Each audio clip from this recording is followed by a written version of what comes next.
Amen. Donc je vais proposer de lire avec moi dans Josué chapitre 7. Je vais lire juste quelques portions dans le livre de Josué, la partie où on en parle d'Acan.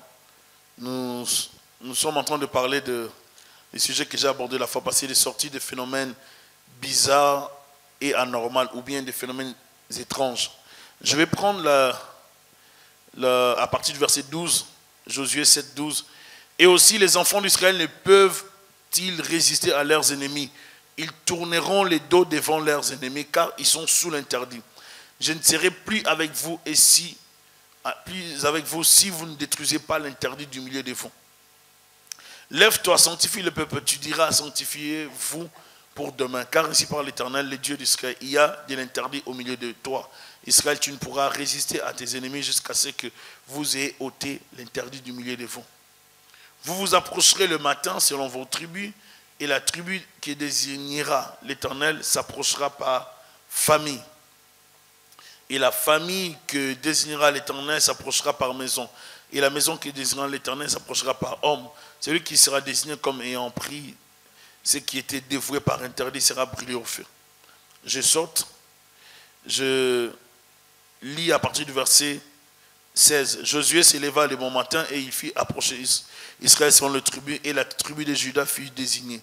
Il fit approcher les familles de Juda, et la famille de Zérak fut désignée. Il fit approcher la famille de Zérak par maison. Zabdi fut désigné. Il fit approcher la maison de Zabdi par homme, et Acan, fils de Carmi, fils de Zabdi, fils de Zérak, de la tribu de Juda fut désigné. Josué dit à Acan, mon fils, donne gloire à Dieu, à l'Éternel, le Dieu d'Israël, et rends-lui hommage.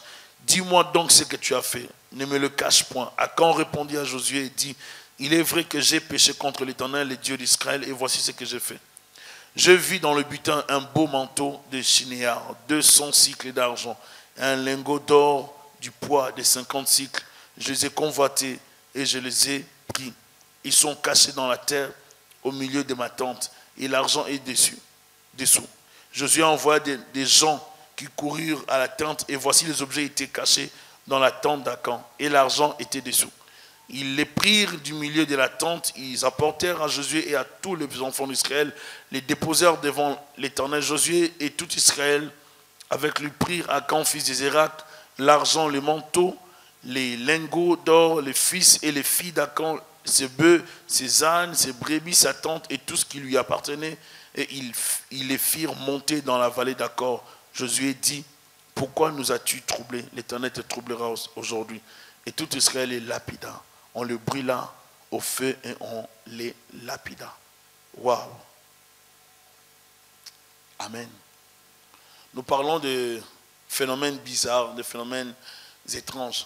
Nous sommes en train de parler de ça. Je parlais de ça le mardi. J'aimerais aborder ça aujourd'hui. La plupart des temps, les gens vivent des situations bizarres, des situations étranges, des phénomènes qui les effrayent. Et ils ne trouvent pas des explications. Mais dans la plupart de ces situations, il y a toujours une cause. Il y a toujours quelque chose qui est à la base de cela. Et les concernés ou d'autres qui tombent dans le piège, n'est-ce pas, de l'interdit, ils n'arrivent pas à avouer pour trouver, n'est-ce pas, le pardon ou la solution, avouer leur faute. Plusieurs choses que les gens vivent sur la terre ont toujours une cause. Plusieurs choses. Un parent peut voir son enfant, il peut savoir que si l'enfant est comme ça, c'est parce que moi j'avais fait ça.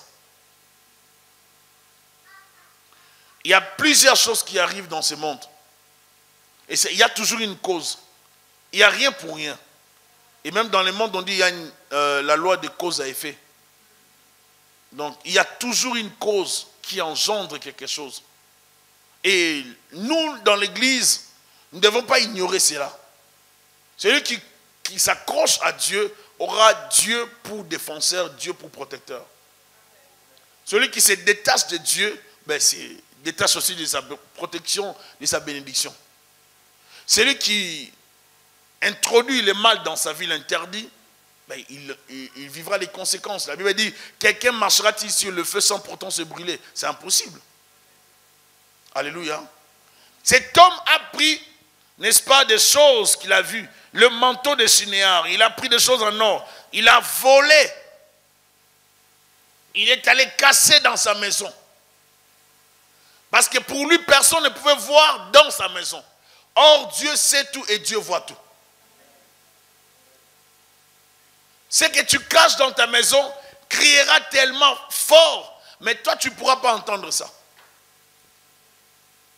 Il y a des langages que les humains, les oreilles des hommes ne peuvent pas entendre. Comme je vous ai dit le mardi. Il y a des bruits ou des sons que les hommes n'entendent pas, mais c'est les animaux entendent. Alléluia. Lorsque nous posons des actes, nous devons veiller à ce que ces actes n'aient pas de conséquences négatives. Mais il arrive que certaines personnes ne se contentent que de leur temps présent et ne pensent pas au lendemain. Plusieurs pensent qu'à leur joie momentanée, à leur plaisir éphémère, à leur jouissance. Cet homme a volé les manteaux. Il se voyait déjà dans les manteaux de Shinéar.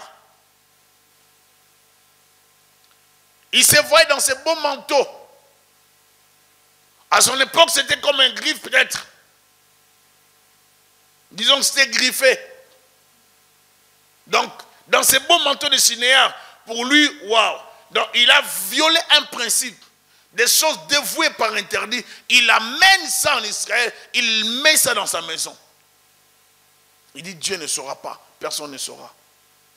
Et il continue à vivre. Israël se lève pour aller en guerre. Il s'est fait tabasser, tuer, terrasser par un petit peuple. Josué dit non, ce n'est pas possible. C'est impossible. Ça ne peut pas arriver. Sinon, qu'est-ce qui se passe? Et Dieu lui dit, il y a un problème. Il y a un de vous, l'un de vous, qui vous a trahi. Dans certaines familles, le malheur arrive parce qu'un seul a ouvert une grande porte. Et des fois, au lieu d'aller chercher Dieu en faisant la repentance, on cherche trop d'explications pour se justifier. Tu vas mourir avec. Il y a des gens qui meurent et qui les regrettent. Comme un homme disait, vous les voyez même dans les cercueils, ils pleurent même les cadavres pleurent à cause de ce qu'ils ont fait. Je ne sais pas comment soutenir ça, mais je le dis quand même. C'est juste pour nous dire qu'il y a des gens qui sont tellement méchants. Même sur les lits de l'hôpital, ils ne seront pas prêts à avouer les péchés qu'ils ont faits. Donc pour sauver une image, leur image, ils seront prêts à mentir.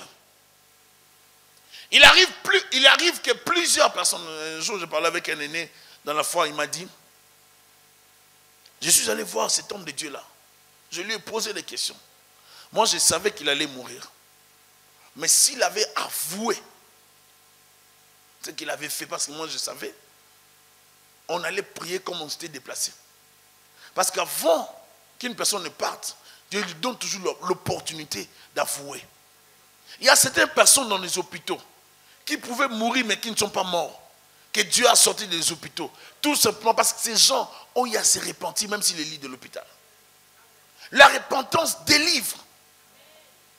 La repentance sauve. Il ne faut pas avoir de l'orgueil inutile. Ce qui tue plusieurs chrétiens, plusieurs personnes, même dans l'église, c'est l'orgueil. En Christ, nous ne sommes rien. Moi et toi, nous n'avons pas de valeur. Nous n'avons de valeur qu'à partir de Jésus-Christ. Oh non, moi j'aime pas ça. Vous savez, moi dans ma personnalité, moi dans. Ça n'est pas biblique, ce n'est pas chrétien, ce genre de langage. Ce n'est pas chrétien. Moi. Si tu es chrétien, le moi là c'est fini. Ne sois pas lié trop dans les moi. Moi, vous savez, moi, d'après mes principes, c'est toujours moi. Moi, toujours, c'est toujours toi. Moi, mais. Il faut arrêter ça. Et vous allez voir quelqu'un qui vit, qui souffre, mais qui ne veut pas montrer qu'il est malade. Il est malade, mais il ne veut pas chercher la prière. Parce qu'il va voir comme si on les rabaissait. On les diminuait. Il veut toujours montrer qu'il est l'homme fort. Mais à l'intérieur, il est en train de pourrir. Combien de gens vivent avec des choses bizarres, mais ils ne veulent pas chercher la libération. Ils ne veulent pas chercher la délivrance. Ils ne veulent pas chercher l'intervention de Dieu. Il y a des maladies qui rongent leur cœur. Des problèmes spirituels. Ils savent que dans leur maison, chaque nuit pour dormir, c'est des prières intenses. Ils n'arrivent pas à dormir parce qu'ils ont toujours une manifestation bizarre. Mais la journée, vous allez les voir siffler, vous allez les voir bien vivre. Ne suivez pas tous les gens que vous voyez à l'extérieur dans le monde. Il y a des gens qui sont malheureux chez eux. Tous ces jours-ci, la nuit, ils ne font que pleurer. Parce qu'ils ont trop de problèmes, ils se cachent. Ce sont des namans, des lépreux à l'intérieur. Mais à l'extérieur, glorieux. Nous ne sommes pas frappés par ce qui est présenté à l'extérieur. Tout homme se présente toujours correctement. Tout le monde affiche toujours les bons côtés. Mais à l'intérieur de l'homme, c'est Dieu qui les connaît. Alléluia. Et cet homme croyait tromper Dieu. Dieu l'a dépisté. Dieu a dit, on va aller par tribu. On choisit la tribu de Juda. On descend Zérak. On descend Zabdi. On descend jusqu'à dans sa famille. Et c'était lui. Au lieu seulement de sortir, je crois même s'il avait dit, Seigneur c'est moi, on pouvait les pardonner. Il n'a pas fait ça. Il a laissé Dieu pour voir si Dieu allait échouer. Intêtu. Bon, je suis là, mon verre. Peut-être qu'ils ne vont pas me trouver. Qui a dit, si Moïse avait partagé les œufs, est-ce que Dieu pourra vraiment me retracer moi? Savoir que c'est moi. Dieu arrivera vers toi minutieusement à quand? Attends, tu vas voir ce qui va t'arriver. Dieu arrivera calmement. Dieu n'est pas pressé. Dieu pouvait dire à Josué directement, le même Dieu a dit à Josué, quelqu'un a péché. Il pouvait donner le nom d'Acan, il n'a pas donné le nom. Il dit, ça c'est un travail que tu dois faire, tu dois poser des questions. Il doit montrer sa bonne foi. Tu dois poser des questions pour qu'il montre sa bonne foi. Dieu nous laisse le temps de nous repentir. Dieu veut que nous montrions la bonne foi, le désir de la repentance. Tu vois déjà qu'on pose, qui a volé les cellulaires? Tu as ça, mais tu veux aller où avec?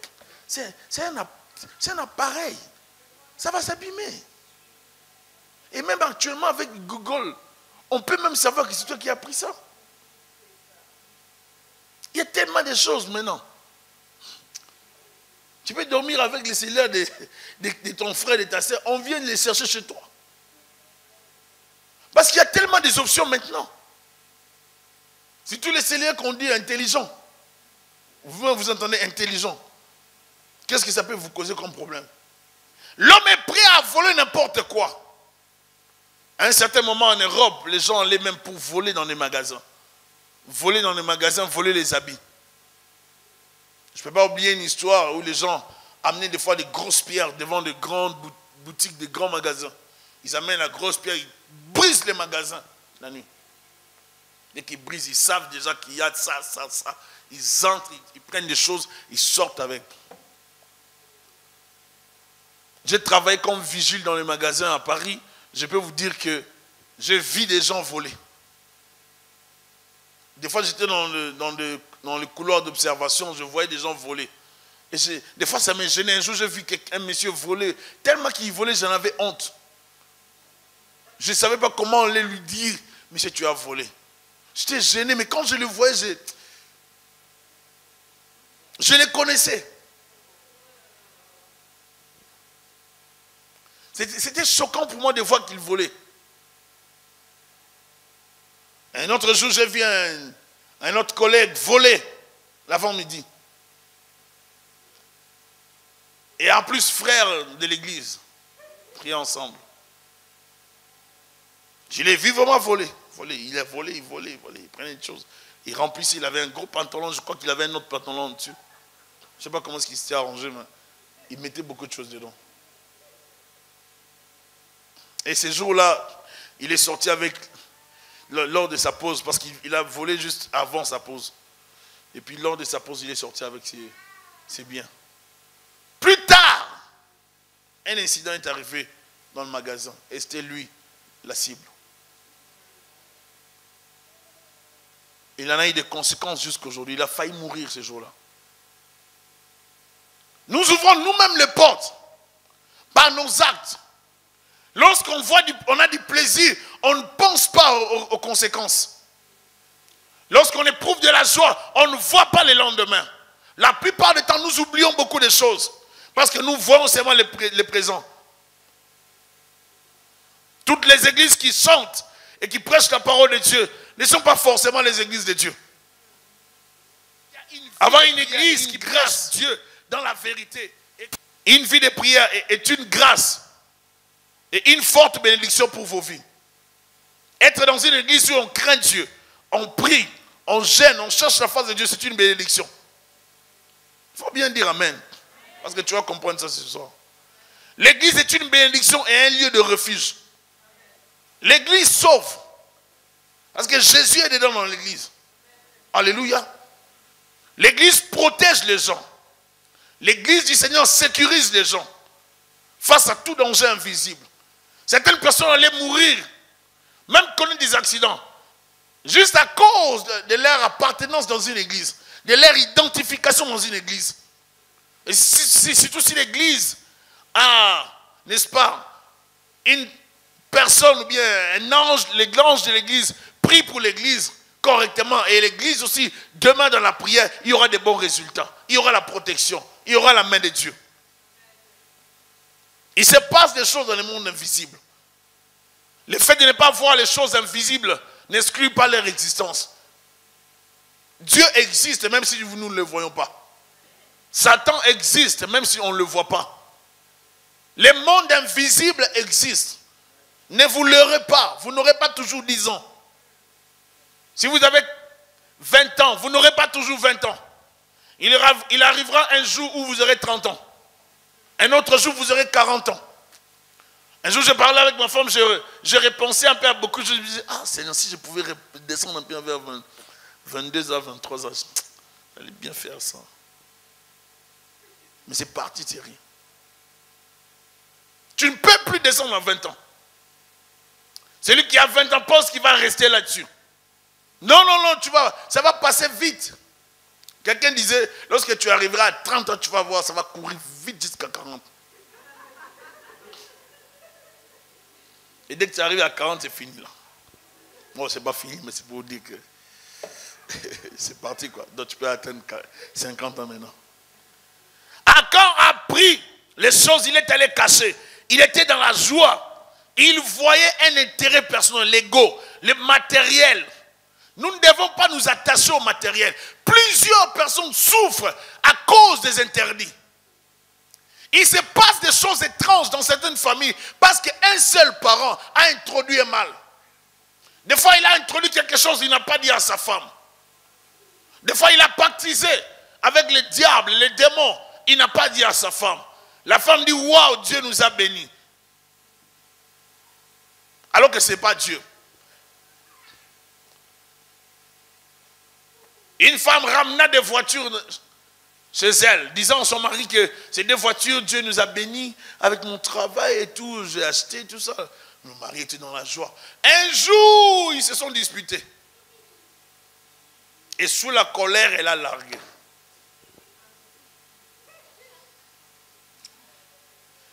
De toutes les façons, les voitures là, c'était même pas toi qui as acheté.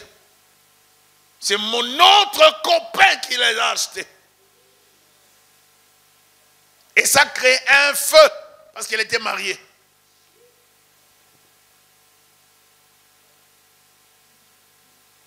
Il y a des choses qui se passent. On fait de mauvaises choses, mais on est marié. On fait de mauvaises choses, mais on est parents. On ne pense pas aux conséquences de cela. Et lorsqu'il y a des maladies, des malédictions dans les familles, on commence à se poser des questions. Je me rappelle lorsque j'étais très jeune, un jour j'ai vu un couple venir avec un bébé. Et c'était devant un homme de Dieu. J'étais trop jeune, je ne peux pas oublier ça. Et Ils ont dit, pasteur, prie pour l'enfant. L'enfant ne va pas bien. J'ai vu l'homme de Dieu. L'homme de Dieu là avait des prophéties vraiment bizarres. Exact. Il les a regardés. Il leur a dit, vous vous êtes disputés. Par exemple, que votre enfant est comme ça. Il n'y a pas question de prière. Arrangez-vous ici. Puis on va traiter les problèmes de l'enfant. Ils se sont demandé pardon. Il a prié pour l'enfant. L'enfant était rétabli du coup. Il n'y avait pas besoin de la magie. Alléluia. C'est-à-dire, lorsque les parents ouvrent la porte, les enfants sont frappés. Vous comprenez? Des phénomènes qui étonnent, des phénomènes bizarres et étranges arrivent. Des fois, lorsque nous-mêmes, nous les parents, nous-mêmes les humains, nous ouvrons la porte au diable, au monde des ténèbres.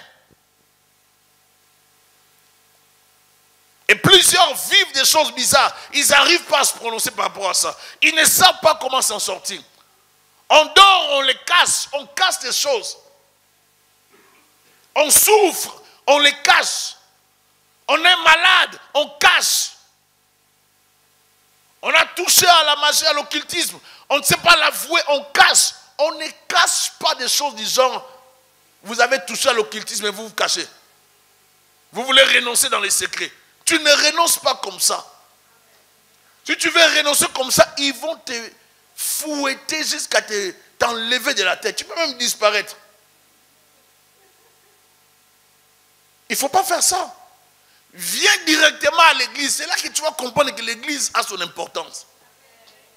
Viens à l'église. Va dans une église où il y a le Seigneur, où il y a la présence de Dieu. On va prier pour toi. Tu seras libéré de ces choses-là. On va les brûler. Alléluia. Comme quelqu'un m'a dit, vous savez, des fois, il y a des gens, si vous voyez Paul chasser les démons, tu n'es pas forcément obligé de chasser aussi les démons comme Paul, si tu n'as pas la vie de Paul. Quelqu'un disait, oh non, moi aussi je peux faire ça. Je dis, on va faire. On va faire. Il y a de ces choses que tu vois tel homme de Dieu faire. Vous ne savez pas la consécration de cet homme de Dieu. Il y a de ces choses qu'il faut développer d'abord. Alléluia. Certains problèmes de nos maisons, ce n'est pas à nous de les traiter. Est-ce que nous comprenons? Certains problèmes de nos maisons, ce n'est pas à nous de les traiter. Il y a une des choses que j'ai constatées dans les chrétiens. Même des fois, ils sont nécessiteux. Ils ont des besoins, mais ils ont toujours l'orgueil. Moi, je prêchais. J'étais responsable, j'étais encadré de jeunes.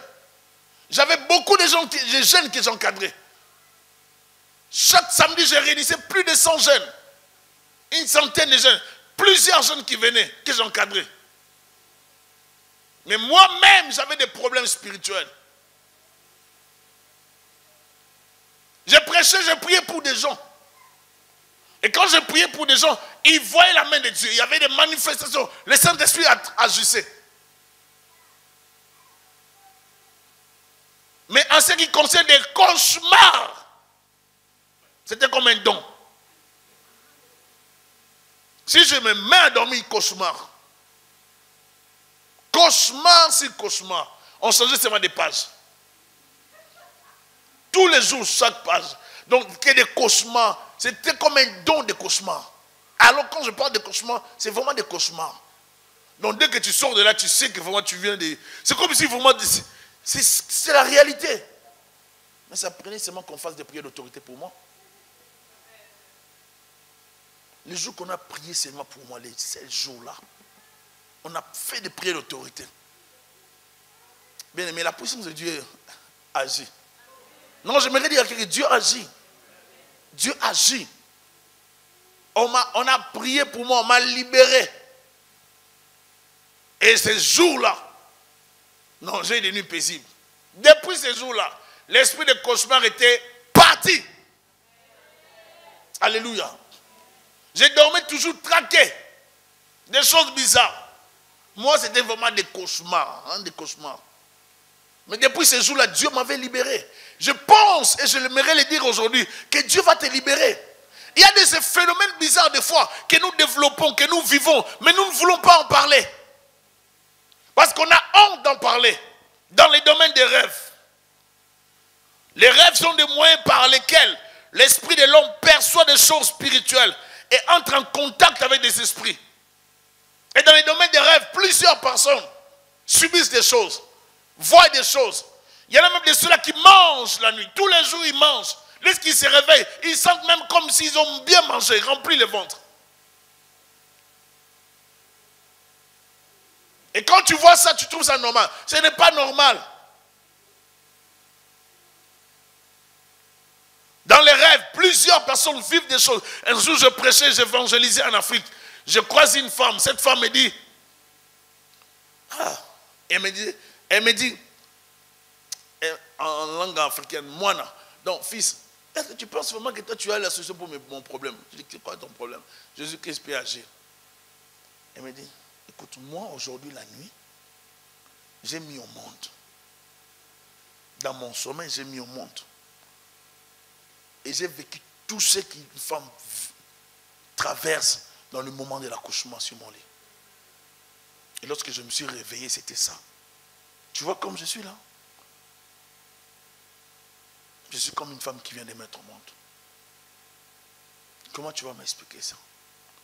J'ai dit, bon, j'étais trop jeune aussi, j'ai dit, je vais prier pour vous. Je prends le rendez-vous, viens à l'église, tu vas voir les pasteurs. Parce qu'il y a d'autres choses, si ce n'est pas ton niveau, n'y va pas trop loin. Tu vas mourir pour rien. J'ai fait ma part, j'ai prié. Et j'ai dit à la femme, elle doit voir les pasteurs. J'ai informé les pasteurs. Elle était venue à l'église. Elle a vu les pasteurs. Il y a d'autres choses, tu vois déjà, tu peux aller, mais tu... Pardon. Il faut se protéger. Toi, tu dis que tu as vraiment mis au monde. Oh oui. Tu as vu tout? Oui, non. Tout, oui. Alors, ça, c'est pas moi. Ça, c'est le pasteur. Moi, c'est l'évangélisation. Je reçois Jésus, je m'arrête là. Je ne vais pas mourir, bien aimé. Il faut savoir jouir de ce que Dieu vous a donné. Grandir. Développer les dons que Dieu vous a donnés. Pour les servir. Et dans plusieurs familles, les gens vivent les phénomènes bizarres, les phénomènes étranges. Les bergers, les pasteurs sont des sentinelles de Dieu qui protègent le peuple de Dieu par leur vie de prière. Il arrive des fois que les gens, les chrétiens, voient les hommes de Dieu dans leurs rêves. Dans la nuit, les hommes de Dieu combattent pour eux. Les délivrer de l'oppression. Il arrive souvent, j'ai souvent des gens qui voient ça. Je dormais, j'ai vu le pasteur est venu. Et moi-même aussi, souvent, j'ai vu. Je vous ai donné même l'exemple qui m'a vraiment marqué, c'est l'exemple où je suis allé dans le sous-sol, aller libérer mes soeurs qui étaient dans la prison. Et je ne peux pas oublier cet exemple. Je me suis tellement battu avec ces esprits-là. Et qu'à un moment donné, je sortais de cette prison souterraine. J'ai dit aux sœurs, Bijou et Grâce, avancez. Moi, je me bats avec ces gens. Je me suis battu avec ces gens dans le sous-sol. Et ça, c'est pour ceux qui sont du Congo, dans les sous-sols de là où on appelait Météo, là où il y avait une forêt. Il y avait une prison là. Et je me suis battu avec ces esprits. Ils m'ont donné des coups de telle sorte que je me suis réveillé avec des douleurs ici. Dans les domaines spirituels, vous pouvez recevoir des coups. Mais vous allez les ressentir dans les physiques. Alléluia. Ce que vous vivez dans le sommeil, ça peut être une réalité. Tout n'est pas forcément des rêves qui découlent de la nourriture. Parce que des fois, en mangeant, on peut, tellement qu'on a bien mangé, bien on a mangé beaucoup, on peut rêver. La Bible en parle. La Bible parle de toutes ces choses. Parce que je vais parler, je vous ai dit l'autre fois, je vais parler des rêves. Des rêves qui parlent et des rêves qui effrayent. Je vais parler de ça. Des rêves, de ces réalités. Mais j'aimerais vous dire que les rêves, il y a des gens qui rêvent parce qu'ils ont mangé. Juste la nourriture, ça peut créer beaucoup de rêves. Je vous assure. Plusieurs personnes voient ces choses. Ils voient des fois leurs pasteurs, leurs serviteurs de Dieu intervenir dans la nuit. C'est une image. Dieu veut te présenter que l'esprit de cette personne intercède pour toi. L'esprit de cette personne, c'est la sentinelle. Dieu dit dans Ézéchiel, si je te révèle la mort de quelqu'un, sentinelle, et que tu ne l'avises pas de sa mort, je te redemanderai son sang. Nous sommes des sentinelles et nous devons veiller. Je vois des gens dire que je vais être pasteur. Pour être pasteur, ce n'est pas diriger. Être pasteur, ce n'est pas être seulement là pour dire je vais prêcher. Même prêcher, ça va te fatiguer. La prédication va te fatiguer. Parce qu'il y aura des moments où tu seras en carence d'inspiration. Donc tu vois vraiment,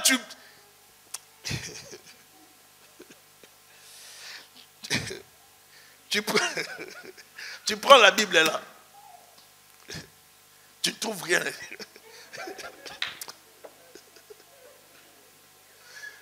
Rien à dire. Un homme de Dieu me disait, comment tu fais pour 3 prédications la semaine? Moi vraiment je ne saurais pas, mais je préfère des fois mélanger. Je ne peux pas. Bien aimé, prêcher ce n'est pas facile. Des fois nous pensons, l'homme de Dieu ce n'est pas la prédication. Les pasteurs ce n'est pas la prédication seulement. C'est aussi la vie de prier dans les secrets. Il faut savoir prier pour les gens qui sont autour de toi. Tu viens dans l'église. Que le diable ne frappe pas dans ton église. Que personne ne meure brutalement. Alléluia. Un jour, j'étais avec un homme de Dieu. Un frère voulait aller à Kinshasa. Toi, tu ne voyages pas. Il a dit à le frère l'a têtu, il a refusé. Je me rappelle à la fin, il dit non, moi je dois voyager parce que j'avais programmé ça. Il dit bon, ça va, moi je t'ai dit ne voyage pas. Il avait dit devant l'église. À la fin, le frère a boudé. Il voulait vraiment, parce que j'ai acheté le billet, il a dit non, ne voyage pas. Le frère est parti. Il a fait 2 mois. Il est revenu sur Paris. Il revient. Il fait 1 mois. Après 1 mois, il tombe dans les comas. Et je ne peux pas oublier. Quand j'étais déjà ici, il m'a appelé. Tu sais, le mari de la sœur telle. J'ai dit oui. Il lui est arrivé quelque chose. J'ai dit quoi? Il est dans le coma. Et bien là, la sœur est en train de pleurer. Elle me dit d'aller prier. Moi, j'ai dit non, je t'avais dit. Vous pouviez éviter ça. Je vous avais dit que vous avez des... Il est piégé. Il n'a pas assez de puissance pour se protéger là-bas. S'il doit voyager, il doit bien se protéger. S'il ne comprend pas ça, son problème. Et cet homme était dans les comas. Il arrive des fois des choses aux gens, des phénomènes bizarres que nous ne pouvons pas expliquer, qui découlent des actes que nous posons, des gens que nous avons fréquentés, des choses que nous avons mangées, des choses que nous avons portées. Des gens ont travaillé sur une chaise. Ils ont abîmé la chaise spirituellement dans une église. Lorsqu'il n'y a pas la prière dans l'église, les démons peuvent venir à travers certains faux serviteurs, s'infiltrer, des sorciers, travailler sur des chaises. Et ce pasteur-là est venu. Il s'est assis. Dès qu'il s'est assis, il ne s'est plus relevé. Il s'est assis, il ne s'est plus relevé. Parce qu'on avait déposé la paralysie. Et si ce jour-là, lui, il ne s'était pas bien préparé, ou s'il avait des problèmes spirituels, je ne sais, il est paralysé du coup. Les risques dans le ministère, plusieurs ne le voient pas. Il y a beaucoup de risques. Il faut savoir être prudent. La vie des hommes de Dieu, c'est la sagesse et la prudence. Un homme de Dieu ne mange pas n'importe quoi. Et il ne mange pas n'importe où. Il faut les comprendre, il faut prendre ça normal. Parce que si vous ne comprenez pas, vous les perdrez. La cible du diable dans une famille, c'est d'abord l'homme. Même Dieu dit, je frapperai les bergers et les brebis seront. Le diable applique le même principe. Dans une famille, lorsque l'homme est frappé, la femme est fragile. Elle est fragilisée avec les enfants. Voyez l'histoire de la femme, du jeune prophète, du fils des prophètes, n'est-ce pas, qui devait donner ses enfants aux créanciers à cause des dettes de son mari. Elle était la femme du fils des prophètes. Mais elle avait des dettes. Et dans ces dettes, on devait prendre les enfants. Les ministères apportent aussi des problèmes. Nous vivons dans un monde où il y a des combats. Faites attention à la divination prophétique. Faites attention aux songes, aux rêves diaboliques qui vous donnent des exactitudes, mais qui ne viennent pas de Dieu. Certaines personnes voient des choses, sont des choses exactes, mais ça ne vient pas de Dieu. La source n'est pas Dieu. Toute chose vraie que vous dites ne vient pas forcément de Dieu. C'est pour ça qu'il faut être... Je disais à quelqu'un, il faut faire attention. Quand tu dis Dieu m'a parlé, moi pour arriver à dire cette phrase, ça fait des années et des années, des dizaines d'années. Je trouve plusieurs personnes avec une facilité de dire Dieu m'a parlé, Dieu m'a parlé. Dieu t'a parlé. Dieu. Vous voyez Dieu te parler. Dieu. Il faut être prudent des fois pour dire d'autres phrases. Non, Dieu me parle souvent. Dieu te parle souvent. En Israël, pour dire cette phrase que Dieu me parle souvent ou que Dieu m'a parlé, c'est grave. Parce que tu dis Elohim m'a parlé. Quand tu dis Elohim m'a parlé, ça veut dire que tu sors une phrase grave. Et pour un juif, c'est comme un blasphème quand tu dis Elohim t'a parlé. Il faut que tu sois sûr qu'Elohim t'a parlé. Mais de nos jours, tout le monde, Dieu lui parle. Tout le monde, même les sorciers. Ah, Dieu me parle. Dieu me parle. Et des fois, lorsqu'on amène une vision, bien une révélation, bien quoi que ce soit, on amène au pasteur, on veut que le pasteur l'applique à la lettre. Qui t'a dit? Et si tu ne l'appliques pas, des fois les gens piquent des crises. Mais oh, c'est pas ça. L'église n'est pas dirigée par des visions des gens. Oh, pourquoi vous ne dites pas amen? Dites amen, bien-aimé. L'église ne doit pas être dirigée par des visions des gens. Oh non, Raphaël il a eu ses visions et puis c'est bon, la sœur Cynthia a eu ses visions, la sœur Nélia a eu ses visions, le frère Alphonse a ses visions, la sœur Alda a ses visions, mais tout le monde a des visions, ensuite a ses visions. Alors, finalement, vous voulez que je mette, qu'on fasse quoi avec ça? On doit analyser pour voir si ça vient de Dieu. Si ça ne vient pas de Dieu, on le saura si ça vient de Dieu. C'est gloire à Dieu. Mais des fois, il faut être prudent avant de dire Dieu m'a dit. Il faut toujours dire j'ai vu.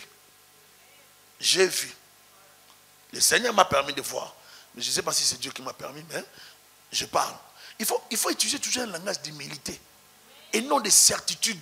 Comme si Dieu t'avait... Lorsque c'était fini, la vision, on a dit parole de l'Éternel. Tu as entendu ça?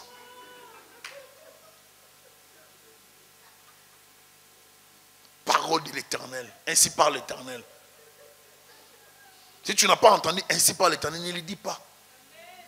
Il y a des choses, beaucoup de choses à corriger. Je vois beaucoup de jeunes gens écrits sur Internet. J'ai dormi, Dieu m'a amené en vision. Dieu m'a amené dans le 3e siècle. J'ai dit, Dieu t'a amené dans le 3e siècle. Il faut que les gens arrêtent de mentir. Il y a une chose que je vais clarifier aujourd'hui. Il y a trop de mensonges sur Internet. Tout le monde est prophète. Tout le monde veut dire quelque chose qui n'est pas vrai. Il y a trop de mensonges chrétiens au nom de la spiritualité. Nous, chrétiens, nous avons développé trop de mensonges. Et ces mensonges vont créer une attraction, des démons, des forces spirituelles qui vont commencer à vous livrer des choses alors que Dieu n'est pas là. Dieu m'a amené au 3e siècle. Donc on veut s'identifier à l'apôtre Jean. Est-ce que vous comprenez dans quel état Jean était lorsqu'il recevait des visions? Lisez bien Apocalypse. On prend seulement cette partie, on ne sait même pas interpréter l'Apocalypse, mais on prend seulement la partie, Dieu m'a amené dans le 3e ciel. Dieu m'a amené dans le 3e ciel. Dieu m'a amené, Dieu. L'apôtre Paul dit, je ne sais si c'est dans son corps ou si c'est en esprit qu'il est allé dans le 3e ciel. Je connais un homme, je ne sais. Il a peur de dire, je ne sais. Mais nous, dans notre génération, Dieu m'a amené. Je vois un petit...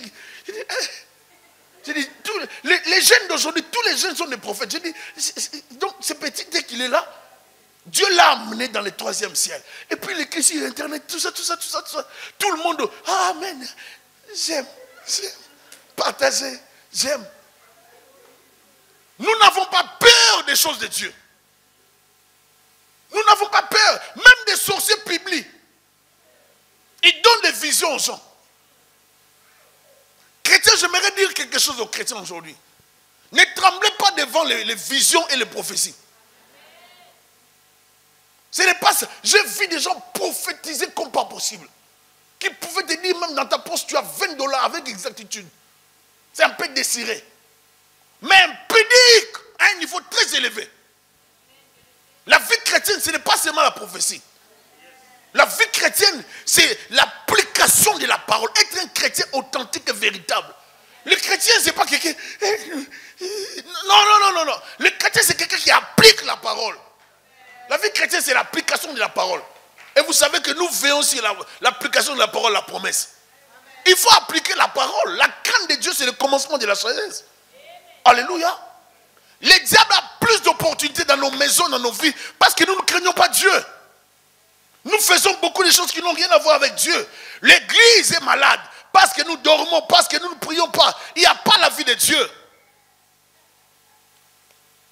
Les activités des sorciers se déroulent la plupart du temps la nuit.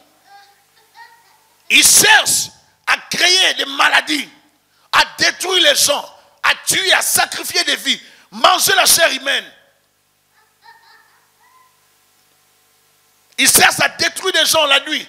Ils attaquent, ils combattent nos vies. Ils opèrent. J'aimerais dire aujourd'hui à quelqu'un, ma soeur, mon frère, réveille-toi. Ne laisse pas de phénomènes bizarres s'éterniser dans ta maison. Tu vois des choses, nous chez nous, parmi des phénomènes bizarres, on pouvait s'asseoir comme ça, on est assis chez nous, on voit la voiture les vitres s'éclater, du coup, brrr, c'est comme si on les a broyés dans une machine. Il s'est passé des phénomènes bizarres. Des fois, les choses finissaient rapidement à la maison. Un des phénomènes bizarres que j'anticipe, c'est un jour, on dormait et mes parents ont entendu quelque chose comme si quelque chose était descendu sur la maison. Et j'aimerais anticiper pour dire, lorsque les sorciers entrent ou sortent, la plupart du temps, il y a un mouvement, même dans la maison. Et ce jour-là, il y a eu un mouvement sur le toit. Mon père voulait sortir à l'extérieur pour aller voir. Ma mère a refusé qu'il sorte. Ils ont prié pour que Dieu, si c'est quelque chose que Dieu nous donne à voir la chose le matin. Vous sentez que quelqu'un marche au-dessus de votre toit. Quelqu'un marche, vous sentez les pieds. Et le matin, nous, on se préparait pour qu'on aille à l'école, qu'on nous dépose à l'école. De l'autre côté, on avait une autre maison, et puis les oncles étaient là-bas. Les gens ont vu chez nous, au-dessus de notre maison, un canard. Dit canard. La journée, on a vu les canards, mais ce n'était pas les canards. Bien aimé, le monde des ténèbres fonctionne. Quelqu'un qui n'a pas vécu les choses que moi j'ai vécues. Nous avons grandi dans les traumatismes sorcellériques. Je ne sais pas si vous me comprenez bien. J'ai grandi dans les traumatismes sorcellériques. C'est l'expression que je viens de créer. Un traumatisme sorcellérique exagéré, pour amplifier. De telle sorte que dormir chez nous, c'était terrible. Et ces jours-là, ils ont voulu prendre les canards, l'attraper. Le canard s'est envolé. Vous avez déjà vu un canard s'envoler comme un oiseau? Alléluia. Les gens disent que lorsqu'ils ont voulu l'attraper, le canard s'est envolé, s'est transformé comme un oiseau. Les canards au-dessus de notre toit, ils ont un niveau de vol. Mais comment est-ce qu'il est arrivé là? Il est parti. Je ne peux pas oublier la tante de notre père avait donné 2 canards aussi à notre père comme cadeau. Et comme ma mère était aussi vigilante, elle a trouvé qu'il se passait des choses bizarres à la maison. Elle a dit un soir, elle a dit à notre oncle, à nous tous, de tuer les canards là. On courait après les canards. Je ne peux pas oublier. Il y a un qui est sorti de la parcelle. Mais quelle hauteur? Comment est-ce qu'il est sorti? On a pu tuer l'autre. Dès qu'on a tué ces canards-là, la tante à mon père a crié, Élie m'a tué. Donc, il avait déposé les canards chez nous, juste pour nous contrôler. C'était comme sa personne dans notre maison. Et quelqu'un me suit? Maintenant, comment je vais t'expliquer ça dans les versets bibliques? Dis-moi un peu. Non, trouve-moi les versets qui parlent des canards sorciers. Vous voyez comment c'est compliqué? C'est pour ça que je dis, il y a des phénomènes bizarres et étranges qui révèlent les activités des démons et des sorciers. Lorsqu'on l'a tuée, elle a commencé à pleurer. Elle marchait, elle a fait les pieds pour aller chez la tante cousine à notre père qui était mandona féticheur. Pour aller lui dire que notre père l'a tuée. Mais elle aussi, la mandona là, elle était dans les coups. Est-ce que vous me suivez? C'était un complot bien élaboré des sorciers. Mais le Seigneur nous a protégés. J'aimerais dire aujourd'hui à quelqu'un qu'il faut vivre correctement avec Dieu. Ne laissez pas le diable vous terroriser. Même si vous entendez qu'il y a un grand sorcier qui marche au-dessus de votre toit, mettez-vous à genoux. La prière fonctionne. Alléluia. Mets-toi à genoux. J'ai dit, si tu es sorcier, c'est toi qui vas partir. Parce que moi, c'est la généalogie. C'est les genoux à terre. C'est la recherche de la présence de Dieu. J'attiserai le feu. Tu viens attaquer, le Seigneur va te brûler. Alléluia. Le dimanche, j'ai dit, si un sorcier traversait seulement ici, vous n'avez jamais vu un sorcier tomber, mais au Canada, vous allez voir ce sorcier tomber. Il faut croire à vos paroles. Quand je l'ai déclaré, je ne blaguais pas. Moi, j'étais sérieux et je le redis encore aujourd'hui. Je le redéclare encore autrement. Jusqu'à la fin de cette année, nous suspendons les activités au-dessus de ces bâtiments. Vous voyez comment ça se passe? C'est juste une déclaration. Maintenant, toi aussi, déclare dans ta maison. Dis toute activité des sorciers, des démons dans ma maison, je les paralyse au nom de Jésus-Christ. Je refuse de croire que les sorciers ont plein pouvoir dans ma vie. Je le refuse au nom de Jésus-Christ. Je ne peux pas croire que les sorciers doivent contrôler mes enfants. Je le refuse au nom de Jésus-Christ. Quand l'enfant se réveille la nuit et qu'il voit des choses, il n'arrive pas à expliquer. Chicote la prière, karamashika. Parle en langue. Il se passe des choses. Tu n'as pas bien aimé. Je vois beaucoup de gens. Comment je vous ai amené des cartes de ces marabouts ici l'autre fois. Les cartes, il a mis dans ma boîte, il a mis dans la voiture, sur la voiture. Magnétiseur, comment est-ce qu'il a la puissance d'opérer des choses. Il n'échoue jamais. Bien aimé, ces genres de cartes, tu prends, tu appelles, dès que tu établis les contacts, c'est fini. Et comme je vous avais dit, comme j'avais pris les cartes là, j'ai déchiré ça, j'ai jeté. Parce que je crois à la protection que j'ai, à mon alliance. Maintenant, si quelqu'un se lance dans les aventures de déchirer ça, sans avoir une bonne relation avec le ciel, tu risques de ne plus dormir. Hein? Attention aux églises des cérémonies. Il y a un principe qui est venu dans ce monde où on dit, on appelle ça les sacerdoces. Donc ça permet à certains hommes de Dieu de faire des pratiques qui n'ont rien à voir avec la Bible. On peut faire des choses que vous ne savez pas, mais on donne ça le nom des sacerdoces. Et ça fait qu'on fait faire aux chrétiens des choses qui n'ont rien à voir avec la Bible. Et maintenant, nous ne comprenons pas. Plusieurs personnes, plusieurs enfants de Dieu se sont fait envoûter dans les églises. Et même par des pasteurs ou des serviteurs qui n'ont rien de Dieu. Pour sa consécration dans une église, on demande aux gens, dans une église, on demande à une femme de donner, n'est-ce pas, une chèvre et de donner des volailles, des choses comme ça, des pigeons, coqs et consorts. Pour la consécration dans les ministères. Elle amène ça, elle donne. Dès qu'on commence à la consacrer, on met des trucs là comme de la crème au visage, on fait des choses. Et puis elle s'évanouit, elle perd connaissance. Parce que c'est la puissance. Mais depuis ce jour-là, mon Dieu, elle commençait à voir des choses. Elle était devenue la femme de son pasteur la nuit. Et il commençait à opérer, à faire des choses. Elle a attiré maintenant la faveur sur ses enfants. Il faut faire attention. Je le répète, toutes les églises ne sont pas des bonnes églises. Je ne dis pas que la promesse celle où nos églises sœurs sont des seules bonnes églises. Il faut que les gens choisissent toujours des bonnes églises. Il faut que les gens soient vigilants. Alléluia.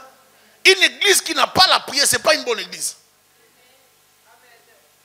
Jésus-Christ priait, nous aussi nous devons prier. Tu es pasteur, tu dois aimer la prière. Comme quelqu'un disait, notre pasteur n'aime pas les retraites, il n'aime pas les jeunes, il n'aime pas la prière. Lui, c'est mal la parole. Moi, je dis non. Jésus n'était pas comme ça. Dis-lui, Jésus n'était pas comme ça. Jésus n'était pas comme ça.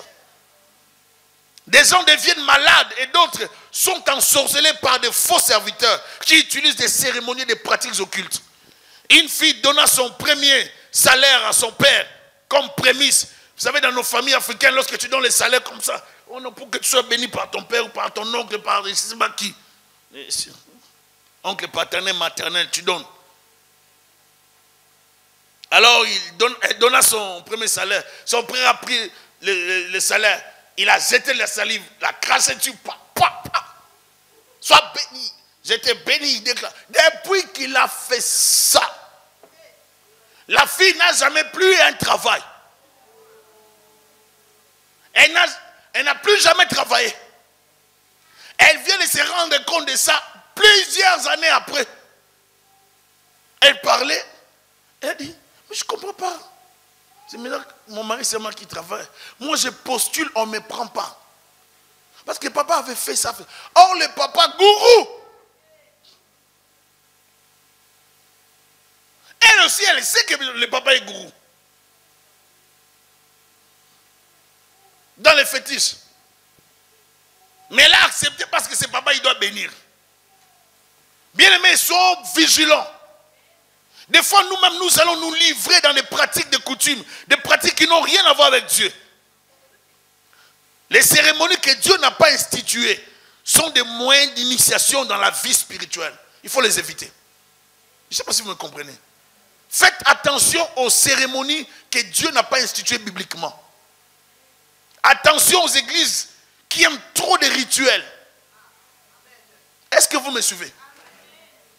Parce qu'on introduit des choses qui n'ont rien à voir avec le Seigneur. Dans ces temps de la fin, il y a beaucoup d'activités sataniques. C'est pour ça qu'un chrétien ne se fait pas imposer les mains par n'importe qui. Alléluia. On ne demande jamais pardon à un sorcier parce qu'il t'a combattu. Il t'a menacé. On va raconter l'histoire d'une personne qui a demandé pardon au sorcier.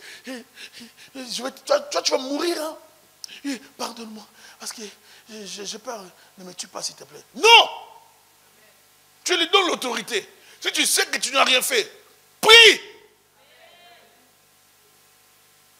Un jour, on priait avec les... Vous savez, des fois, les démons peuvent vous pousser à leur demander pardon. Les démons têtus, là. Je ne peux pas oublier une délivrance qu'on faisait en Afrique. Les démons nous ont troublé, compliqué la vie. Et on se disait, qu'est-ce qu'on doit continuer à faire? Est-ce qu'on arrête? Mais si on arrête, on a des problèmes. On ne peut même pas arrêter. On est dans un point de non-retour. Il faut continuer. Est-ce qu'il faut demander pardon aux démons, quoi? Mais qui comprennent quand même qu'ils doivent partir. Ils ne veulent pas partir. On a tout fait. Au nom de Jésus, rien. Les sangs de Jésus, rien. Les versets tels, rien. Rien. On a persévéré. Les démons sont des esprits têtus. Il faut savoir persévérer, résister. Pendant que tu parles, tu résistes, tu pries, tu n'arrêtes pas, tu continues à prier. C'est nous qui avons l'avantage et c'est à nous la victoire. Alléluia. Il ne faut pas arrêter. J'aimerais encourager quelqu'un. Lorsque nous vivons des phénomènes bizarres, tu vis des phénomènes bizarres, n'arrête pas de prier. Même des fois, les écoles peuvent dire de ton enfant des choses que toi tu ne crois pas. Continue à rester incrédule par rapport à ce qu'ils disent. Je ne sais pas si vous me comprenez. L'école, des fois, peut imposer une chose à votre fils, à votre fille, disant qu'il faut ça. Mais toi, tu ne trouves pas ça normal. Toi, tu connais ton fils, ta fille, capable de faire telle chose. Mais à l'école, on lui dit d'autres choses. Alors, ce sont des phénomènes bizarres. Des fois, le diable a des agents partout, même dans les écoles. Il peut les utiliser pour retarder ton enfant. On veut amener l'enfant au vaccin, il faut prier. On veut amener quelqu'un à l'hôpital, quelqu'un est malade, il faut prier. On arrive à l'hôpital, on était bien. On arrive à l'hôpital, c'est là qu'ils vont faire les erreurs des sérums, je ne sais pas, de glucose, je ne sais pas quoi. Ils vont confondre des choses. Mon père, hospitalisé à Kitambo, hospitalisé à Jean Talon. J'ai dit à Kitambo. Mon père est hospitalisé à Jean Talon. J'étais avec le pasteur Ézéchiel. Non, je connais le pasteur Ézéchiel. Les infirmières ont confondu. Heureusement, ma mère était là, était vigilante. Elle a posé la question. Heureusement. Parce qu'ils étaient venus pour injecter. Ne faites pas trop confiance aux infirmières. Je pense que les infirmières dans la salle, vous n'avez pas de problème avec moi. Si je parle par rapport aux réalités. Parce que des fois, dans les hôpitaux, les infirmières débordées, dépassées des problèmes, peuvent oublier. Et ces jours-là, on a failli donner à notre père une perfusion qui allait les tuer. Et vous savez combien de gens en meurent? Certaines erreurs dans les hôpitaux sont d'ordre spirituel. Est-ce que vous me suivez bien? Sont poussés par les médecins, par les démons, les forces spirituelles. Raison pour laquelle, à chaque fois que vous voulez aller à l'hôpital, il faut prier. Plusieurs personnes, lorsqu'ils vont, hôpital Jean Talon, hôpital Sacré-Cœur, les noms là, ça te rassure. Ça ne doit pas te rassurer. Hôpital juif, c'est bon, c'est propre là-bas. C'est propre, mais vous ne savez pas quel est l'esprit qui plane là-bas. Toi, tu as besoin d'aller avec Dieu. Si un médecin occulte t'est touché, qu'il voulait faire n'importe quoi, l'ange va lui dire, fais attention. Je vais te ridiculiser ici. Il faut avoir la relation avec Dieu. Tu pars à l'hôpital avec Dieu. Tu amènes ton enfant à l'hôpital avec Dieu. Il y a l'urgence d'un membre de la famille qui pique une crise. D'abord, Jésus. Parce que des fois, nous perdons nos frères et sœurs. Nous perdons nos enfants, les maris, les femmes, à cause de la précipitation d'appeler les pompiers ou les ambulanciers. Dès qu'ils arrivent, ils vous paralysent, vous ne pouvez plus rien faire. Commencez d'abord par la prière, stratégie de combat. Korabasata, Rabakorabasa, libère la prière, rappelle ton mari. Une femme dont le mari était mort alors qu'on les avait placés à l'hôpital. Ils ont dit, on va les maintenir un peu avec les appareils. Elle a dit, non, mon mari ne doit pas mourir. Ils ont dit, non, mais ton mari, on les maintient avec des appareils. Hein. Vous savez, le maintien des femmes, avec leur français, leur intelligence. La femme a dit, on avait fait l'alliance avec lui, on doit mourir dans la vieillesse. Pas jeune comme ça. Il ne va pas mourir. Ils ont dit, bon, madame, écoutez, vous pouvez parler, hein, c'est votre mari, on vous laisse dans la chambre.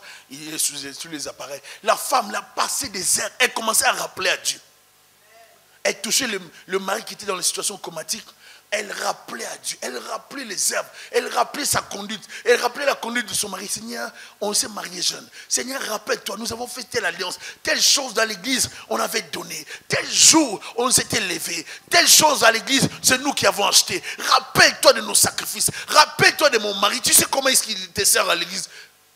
La femme, à un moment donné, était comme abandonnée par tout le monde, elle était seule à l'hôpital, mais elle pleurait pour son mari, jusqu'à ce que son mari était réveillé. Elle dit, chérie, pourquoi tu continues à prier comme ça? Je suis déjà là. Est-ce que je parle à quelqu'un? Dieu répond à la prière. Il arrive qu'il y a des phénomènes bizarres, mais nous ne devons pas céder à la peur. Des phénomènes bizarres dans nos familles, des phénomènes étranges, vous ne savez pas comment les expliquer. Ce n'est pas un problème. Les explications, ça viendra de Dieu. D'abord la prière. Alléluia. Vous pouvez voir des successions de problèmes, succession d'échecs, succession de maladies, des choses bizarres. J'ai prié pour une personne qui avait une maladie, on lui a jeté une maladie. Et c'était une plaie. Pour les gens de mon pays, on appelle ça mbassou. Ça veut dire une maladie qui ronge, qui dévore, qui détruit la chair. J'ai dit à cette femme-là, prends de l'eau, mets dans un seau. Alors mets ta main d'abord, je veux commencer à prier pour cette eau. J'ai pris. Vous savez, des fois, vous libérez les choses de Dieu, vous ne voyez pas, vous n'avez pas besoin de les voir ni de les toucher. Vous avez besoin de croire. Parce que le reste, ce n'est pas notre domaine. C'est pour ça que je dis, vraiment, les sorciers qui cherchent à me tuer, ils ne peuvent pas. Parce que celui qui est à moi est plus fort, je suis sûr de ça. Comme un homme de Dieu, le docteur Moukouns disait un jour en Afrique, il dit, là où je dors, ils ne peuvent pas arriver. Ils ne savent pas là où Dieu me cache pendant que je dors. Est-ce que vous comprenez? J'ai prié. J'ai dit, chaque jour que je vais commencer à prier pour toi, tu mets ton pied dans l'eau. Je prie pour ça. J'ai commencé à prier. C'était un mauvais sort qu'on avait lancé sur elle. Dans la prière téléphonique, Dieu a commencé à sécher la plaie. On a séché la plaie dans la prière. Il y a certaines maladies qui ne finissent ou qui ne finiront qu'avec la prière. Ne te fatigue pas de prier pour un problème qui dérange ta femme, qui dérange ton mari. Ne te fatigue pas de prier, de plaider la cause pour un cas qui dérange ton couple, ta famille. Il faut toujours prier. Alléluia. Il faut toujours prier. J'arrive à l'hôpital pour finir un dimanche. Le mari de la sœur m'avait appelé. Elle m'a appelé tôt le matin. Pasteur, est-ce que tu peux venir à l'hôpital? J'ai dit, oh, les dimanches matin, c'est encore dérangeant. J'ai dit à ma femme, bon, on avait déjà prié pour elle. J'ai dit, mais ça, il y a un problème. Mais c'est qu'ils veulent avoir notre sœur, ils ne vont pas l'avoir. Je vais aller là-bas. J'arrive à l'église, je vous dépose. Moi, je pars à l'hôpital Sainte-Justine. Je suis arrivé ici à l'église, j'ai déposé, je suis allé à Sainte-Justine. J'arrive à Sainte-Justine, je vois la sœur. L'état n'était pas correct. Le Seigneur m'avait déjà parlé, il y avait un esprit de mort, on voulait la tuer. Et le Seigneur m'a dit, non, elle ne va pas mourir, on va la libérer. Je suis allé, j'ai tenu ma sœur, elle dormait. J'ai commencé à chicoter la prière. Parce que les démons, il faut les traquer, il ne faut pas paniquer. J'ai prié. J'ai prié. Dès que j'ai fini ma prière, c'était comme 10 minutes maximum. J'ai dit à son mari, c'est bon, elle va accoucher normalement. Il n'y aura pas de césarienne. Ce qu'ils voulaient faire là, ils ne vont pas les faire. C'était toujours dans le nombre de 45 minutes. Parce que Dieu, comme il m'avait déjà amené dans les 45 minutes avec ma femme, maintenant c'était dans les 45 minutes avec notre soeur. Alléluia. J'ai prié 45 minutes après. Dès que je suis arrivé à l'église, elle a accouché. Alléluia. Vous pouvez prendre ça, vous pouvez prendre ça comme normal. Ce n'était pas normal. Parce qu'elle avait dépassé le temps de l'accouchement. C'était compliqué. Ces gens-là menaçaient d'opérer. Les diables, des fois, combattent les femmes qui veulent mettre au monde pour qu'elles meurent même dans l'accouchement. Et je sais que les déplacements n'étaient pas pour rien. Je ne pouvais pas me déplacer si je savais que tout était correct. Ce n'était pas correct. Alléluia. Dieu agit, je vous dis. Vous voyez des phénomènes bizarres. Ma soeur, mon frère, priez. N'abandonnez pas. Persévérez dans la prière. Jusqu'à ce que vous aurez la solution. Que le Seigneur vous bénisse abondamment. Déclare avec moi, Seigneur Jésus, couvre-moi par ta main. Bénis ma famille. Viens protéger ma famille. Protège ma vie. Éloigne de moi toute activité satanique. Donne-moi la sagesse, l'intelligence, la vigilance spirituelle, le discernement des choses, discernement des esprits, au nom de Jésus-Christ. Très cher Saint-Esprit, accorde-moi la vie de prière. Relève ma vie de prière. Donne-moi la force de jeûner, la force de la prière, la crainte de Dieu. Oh Seigneur, je demande la consécration. Éloigne de moi les péchés sous toutes ses formes. Au nom de Jésus-Christ, je t'appelle dans ma vie. Dirige-moi dans tes voies, dans ta volonté, au nom puissant de Jésus-Christ de Nazareth. Je bénis ton peuple et je demande ta grâce, ta faveur dans leur vie, au nom puissant de Jésus-Christ. Amen. Que le Seigneur vous bénisse abondamment.